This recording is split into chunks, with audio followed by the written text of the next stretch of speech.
Buongiorno. Welcome to the dark dimension of Despondos. Level 7, the philosophy level.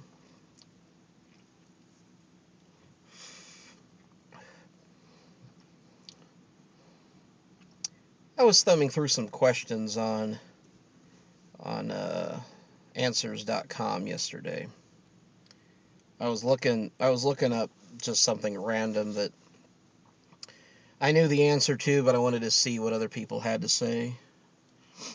And I ran across a few funny questions, stupid questions. I don't know. See, I don't know if there's probably people on there that they put dumb questions on there because they have an agenda, because the questions are loaded, basically.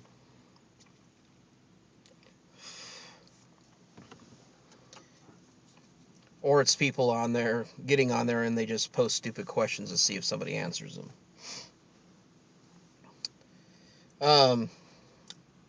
But the one question that I had to answer, that I had to respond to, but I had to point out the ludicrousness of the question.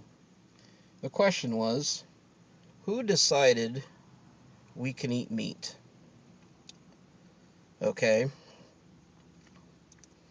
Well, first off, I responded by saying, okay, obviously this is a loaded question. And whoever wrote it presupposes that a privilege had to be garnered in which previously it was considered taboo.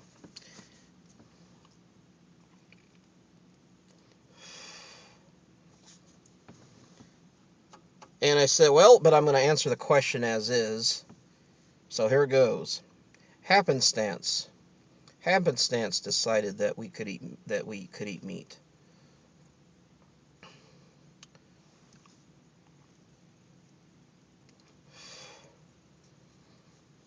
Meat has always been edible.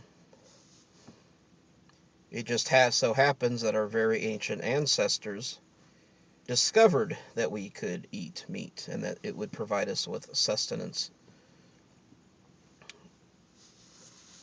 Because I'm sure that they tried to eat other things such as dirt, um, tree wood, which they probably did to some extent. Who knows? I mean, they ate leaves, I'm sure they ate whatever they thought tasted good. Now, I mentioned that, well, actually, I didn't mention the fact that, this is obvious. If this is a serious question and the way it's worded, it sounds like somebody who's a vegetarian, or somebody who's a member of PETA that thinks that eating meat is gross. And I said, well, but whether we decide if it's taboo or not, that's culturally subjective. It's only taboo in America, it's taboo to eat, basically culturally taboo, to eat cats and dogs. Nothing is stopping you from eating cats and dogs. You can't sell it. You can't place it in a market, um, because there's no USDA branch that can regulate the butchering of cats and dogs for consumption. It's not a market, so there's nothing there to do. Now, in other parts of the world, eating cats and dogs is perfectly acceptable. In fact, it's a staple. However, in America, we eat beef, cows, but in other places of the world, that is taboo. But we think nothing of it. And then, of course, in the vegetarian community, uh, some people don't even like. I mean, some people just don't like it, and other groups actually, publicly condemn others for doing it.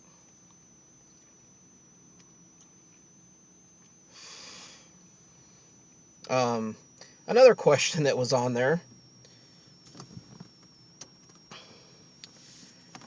Uh, the question was, why do poor people continue to have kids? Well, the one lady who responded, didn't even actually answer the question. All it was a rant on why poor people should not have kids, but it didn't actually answer the question.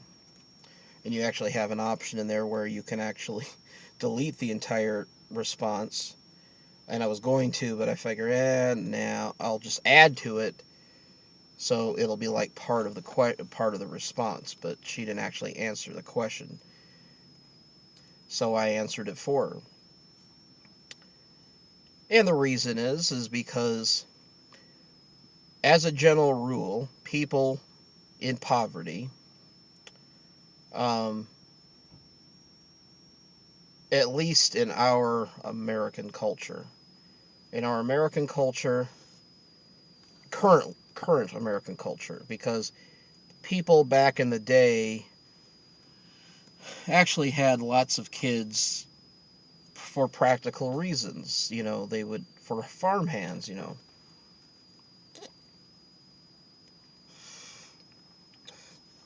Yes, you'd have to feed a lot of those kids, and that would eat up a lot of your capital by having that many kids. But ultimately, it worked out. That's why you see so many uh, large families. Well, and also too, we didn't really have birth control as we know it today back then.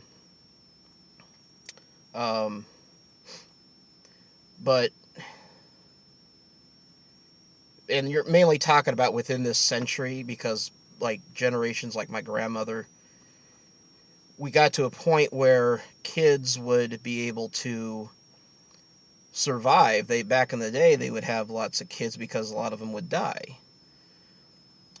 So ultimately, sometimes really really large families were rare back before a lot of medicine and things that we take for granted today. Now we have contraceptives. Now um,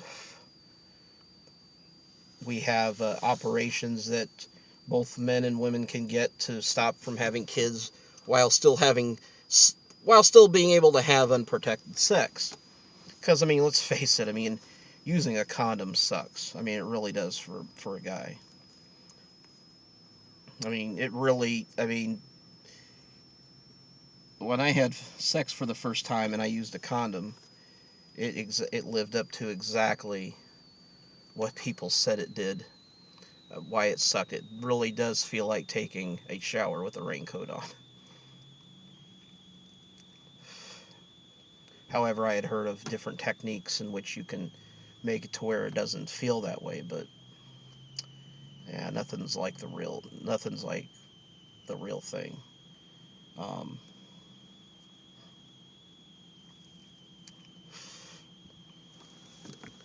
but in our culture, poor people who just have kids without, really having any reason to, is simply because for the lack, basically it goes along with why they're poor. They're poor because they're not educated enough. They don't have self-discipline. They don't have sexual self-discipline.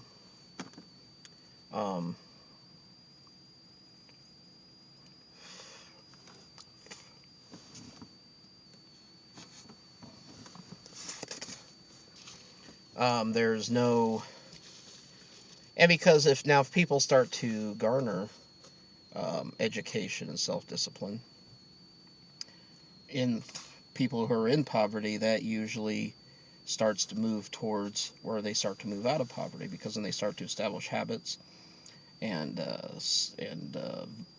virtues and values that lead them out of poverty, or at least not to have so many kids.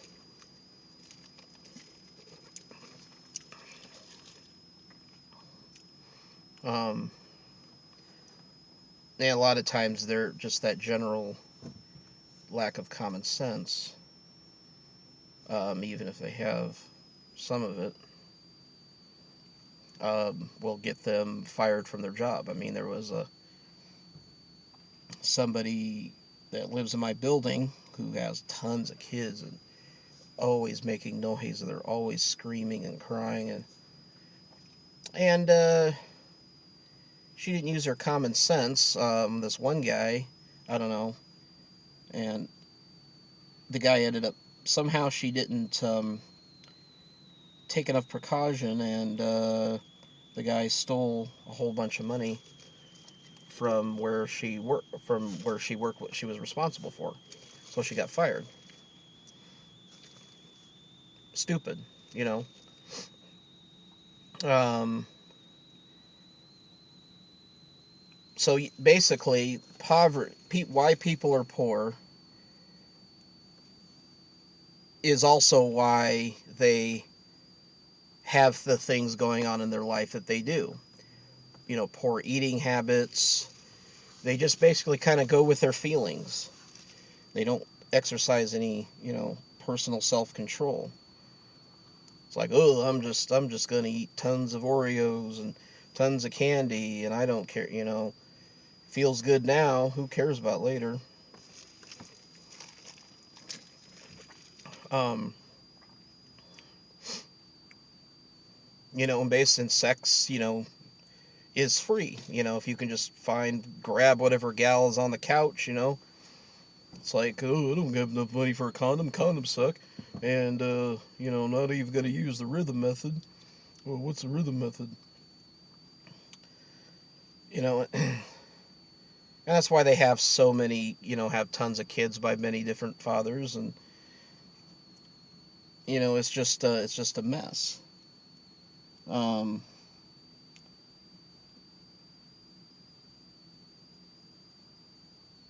I don't know, and I think because a lot of our welfare state, or in some ways with people like that kind of rely on welfare to take care of them, it's kind of in the back of their mind, so they really don't worry as much as they should. And because I guarantee you, back in the day, especially back in like pioneer times or whatever, even if that happened, I mean, if the mother was all alone, if the father went off and she slept with somebody else, you know, there was no other way. There was no other way to get food on the table. You had to go out and get it yourself. This day and age, people just kind of rely on, or poor people who have no self-discipline, and they just kind of rely on the government to take care of them, or at least it's in the back of their head. And so, yeah, I mean, that was basically my answer. Just bad habits. It's a reflection of how you live. And now times poor people don't necessarily have that problem, but a good chunk of them do. So that's my 2 cents for the day. I will have to get on answers.com and find out some more. Talk to you later.